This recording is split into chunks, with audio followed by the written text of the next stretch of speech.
Boa tarde, amigos. Aqui eu falo Matheus Chibus, do canal Cicetron.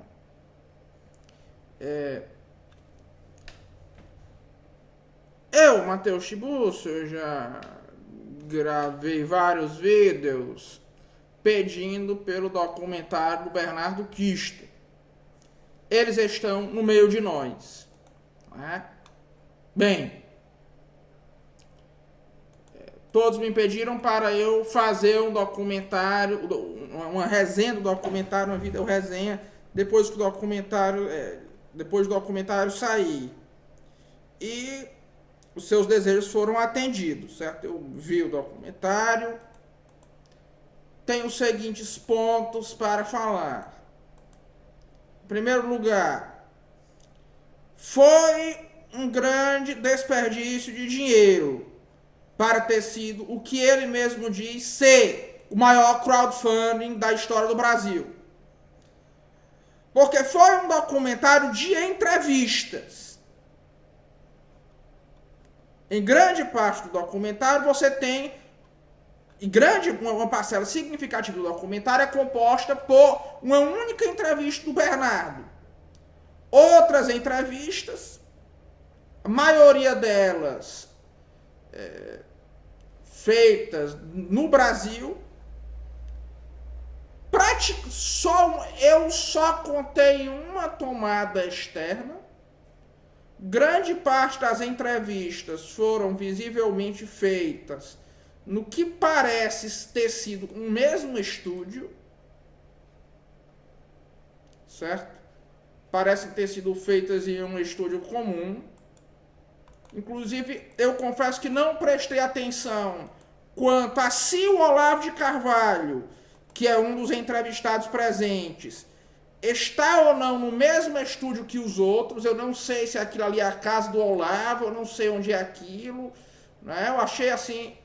Inclusive, eu fiquei pensando, será que essa entrevista foi colhida naquele ínterim em que o Olavo de Carvalho retornou ao Brasil para tratamento médico, ou será que aquilo foi a casa dele?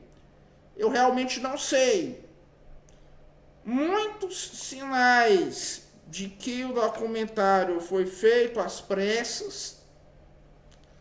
Por exemplo, em muitas das entrevistas você tem... não aparece uma tarja com o nome do entrevistado. Em muitas sim, em muitas outras não. Certo? Em algumas delas aparece, em outras não aparece. Ao menos eu tentei rever várias vezes e não percebi. Isso é um sinal de que o documentário foi provavelmente feito às pressas, o que é estranho com tanto tempo. Quanto,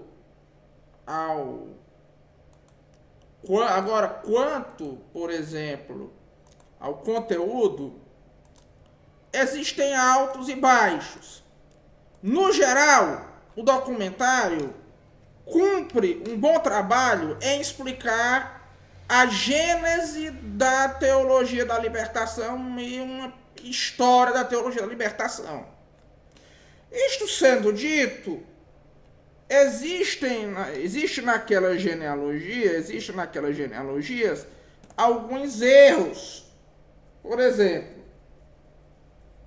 Bernardo Kister identifica com razão, ele e outros, o humanismo integral do Maritain como uma das causas da teologia da libertação. E nisso ele está correto, certo? Mas aí tem um seguinte problema, que ele quer dizer o seguinte, que o problema é porque o catolicismo brasileiro foi proveniente de um catolicismo herdeiro da Revolução Francesa. Quando, na verdade, o humanismo integral do Maritain, ele não é proveniente, na sua origem, de um catolicismo neogirondino ou de um catolicismo liberal. Ele é proveniente de uma um desvio do ultramontanismo, que se dá quando ocorre a condenação papal da Action Française, né? Ele é proveniente de uma tentativa desviada de se consolidar, de se acomodar ao ultramontanismo, em uma situação de escolha política papal que foi muito problemática. Também ele fala que muitos intelectuais católicos brasileiros foram estudar na França. Isso é falso, isso tem um quê de verdade, mas não foi o maior centro de difusão acadêmica, né? Na verdade, o maior centro de difusão acadêmica das ideias que deram origem à teologia da libertação foi a Universidade Católica de Louvain, na Bélgica, onde praticamente todos os padres, que era um centro da Nouvelle Teologie, né? E todos os padres, praticamente todos os arautos acadêmicos da teologia da libertação, principalmente no Brasil, passaram por lá, pela Universidade Católica de Louvain, na Bélgica. E também por universidades como Tübingen, na Alemanha, como Friburgo, na Suíça, né? Todas essas foram instituições foco da Nouvelle Teologie. É estranho que ele não tenha colocado a Nouvelle Teologie ou o modernismo com origens intelectuais da TL, ao menos pelo que eu tentei ver isso atentamente no documentário e não encontrei. No Brasil, uma outra influência que foi muito forte na TL e que eu não discerni, eu não me recordo de ter visto referência a isso no documentário. Se vocês puderem me mostrar onde isso está lá, eu agradeço, né? É quanto à influência do padre Chardin, né? Com a sua teologia evolucionista. Ela também foi um cheque muito forte no neotomismo brasileiro. E também foi uma influência geral também no movimento que veio a se tornar a teologia da libertação.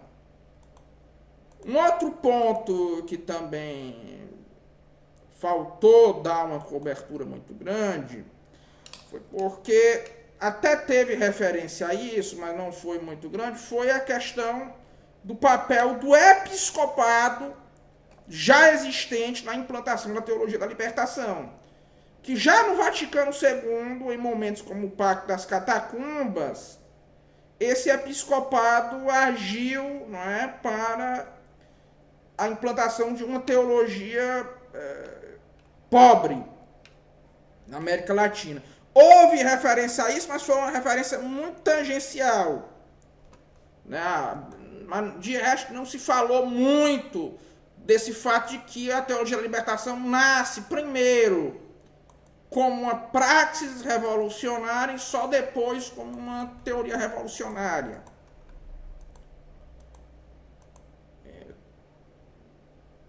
Também não é feita muita referência às influências pós-modernas da teologia da libertação, que começam a entrar nos anos 80, por exemplo, da hermenêutica, do Derrida, depois do desconstrucionismo, e depois essas teologias mais pós-modernas, né, relacionadas ao gênero, por exemplo, hoje, a questões como feminismo e gênero, que desde aquilo que Michael Jones fala, né, que foi o curso do Foucault em Berkeley, você teve essa transposição do foco desses grupos paramarxistas, da política econômica para a política sexual. Isso foi algo que no Brasil foi difuso em instituições como a FAJA e a Unicinos. Isso foi um ponto que poderia ter sido abordado.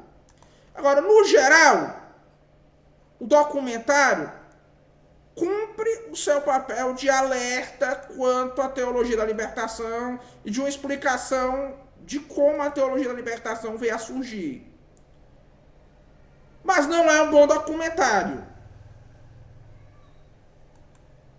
Ele é um documentário de entrevistas. O Bernardo Kister, inclusive, usa o documentário no final para anunciar um curso. O roteiro do documentário é às vezes confuso, tem algumas transições que são muito bruscas. E certamente o dinheiro todo que foi arrecadado e o dinheiro e o tempo todo que demorou para ser lançado não valeu, certo? Não, poderia ter sido uma coisa muito melhor. Pois é fundamentalmente isso. Um forte abraço a todos e até logo!